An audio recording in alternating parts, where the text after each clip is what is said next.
All right, and joining me today is Modestas Bukauskas, who fights Ion Cutelaba at UFC 315. That fight takes place this weekend, May 10th. So, Modestas, I want to start by talking about your most recent run in the UFC. You know, you come out of the gate strong, couple of decision wins, a little bit of a setback. But these last two, it seems like you've really found your stride. You picked up a submission win and then obviously the big knockout win. Do you feel like things have changed for you? Did something like pick up a little bit? Because you look deadlier than you ever look in the last two. Oh, thank you so much, mate. Yeah, I think that's just all due to sort of learning from like previous mistakes and sort of changing things in my training and just becoming more of a professional and definitely more of an athlete.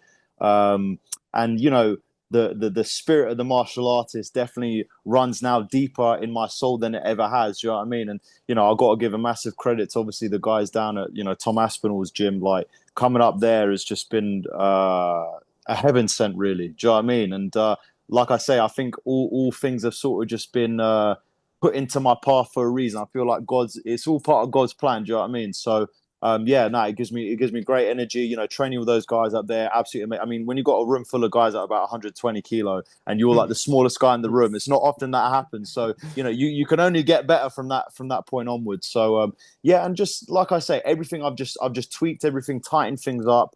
And I think mentally I'm in a very good place. So yeah, it just makes me. I'm just really looking forward to everything that happens. Do you know what I mean? And everything that's going forward. And yeah, just good vibes and good energy, mate.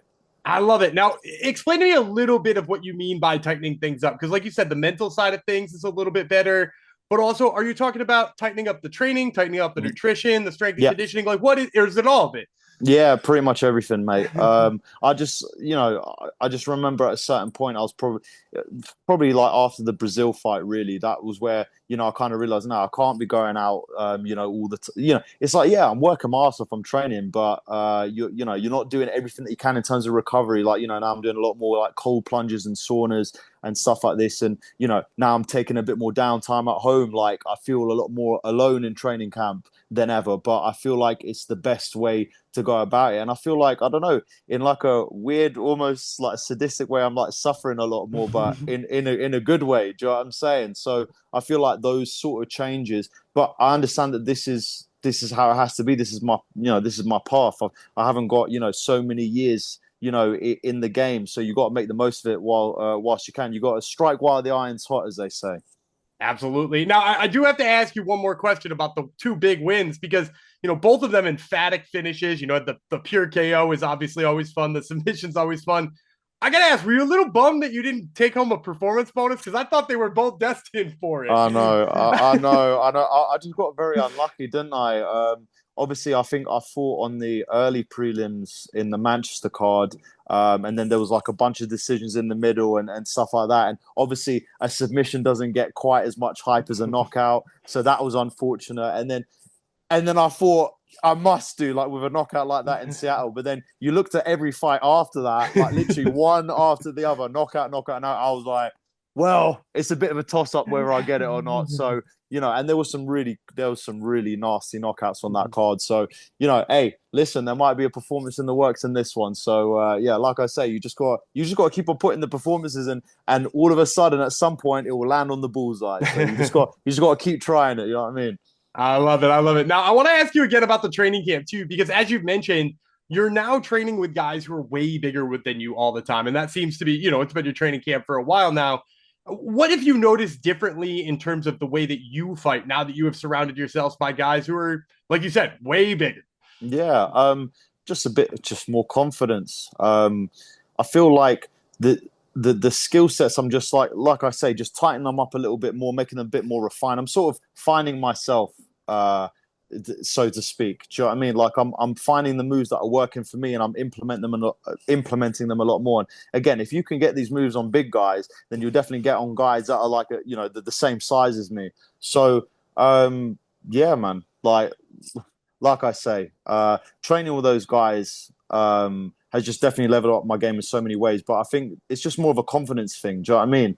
Like in terms of being able to throw my moves and people respecting what I'm doing, it just makes me feel good. Like the vibe in that room is absolutely amazing. And obviously, if you're sparring with a heavyweight champion of the world, you can't really get any better. So and he's been such an amazing help, him and his dad and the whole team. So yeah, man. yeah, man. Like I say, all areas it just feel like it's getting better.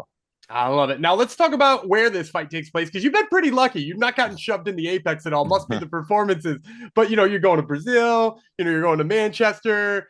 Now we're going to Canada. We're going to, I'm assuming you're already there, right? Like Yeah, I got to imagine during fight week we're already there. So tell me a little bit about, did you get to see the sites that you've landed? Have you been hanging out? Well, funny enough, after we jump off this call, I'm actually there's like a lake somewhere. So me and my dad are just going to walk over to the lake and just like have a little browse around, see what's going. But mate, I love it. Like honestly, it's like the architecture and just even in Seattle, I loved it. Do you know what I mean? It's like I just take time to appreciate being able to go in so many different surroundings, so many different environments, and like see different parts of the world. Me and my dad, and my team and everything like that. So yeah, mate, it's incredible.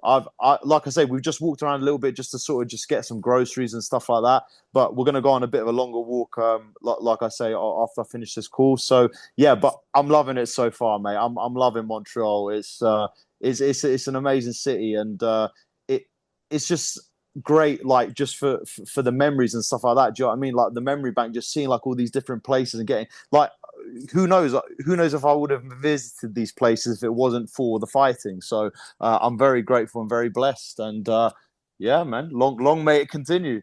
Yeah, absolutely. Now let's talk a little bit about your shape here in fight week 2. Obviously we're only like 4 days away from weigh-ins or 5 days away from weigh-ins. So how's the weight feel? Do you feel like you're already in a good spot in terms of Yeah. where that is? I'm heavier than I was before, but I'm in a great spot. Like I say, the water when it's time to get rushed off my body, it just like shoots off. Do you know what I mean? So yeah, I never have any issues, and I guess in a way it's better for light heavyweight to be a little bit bigger. So yeah, man, I'm well within range. Well within range. Awesome, good to hear. Now let's talk a little bit about this fight because it's more than just a fight with Ion Cutelaba. The dude loves head games, right? Like it's the weigh-in, it's the lead up to the fight, it's seeing him in the hotel. Like, have you felt like you had to mentally prepare for staring down with him in the bullshit he pulls? Yeah, 100%. You have to because it's better to be prepared and ready for it than kind of it just kind of jumps on you like all of a sudden. So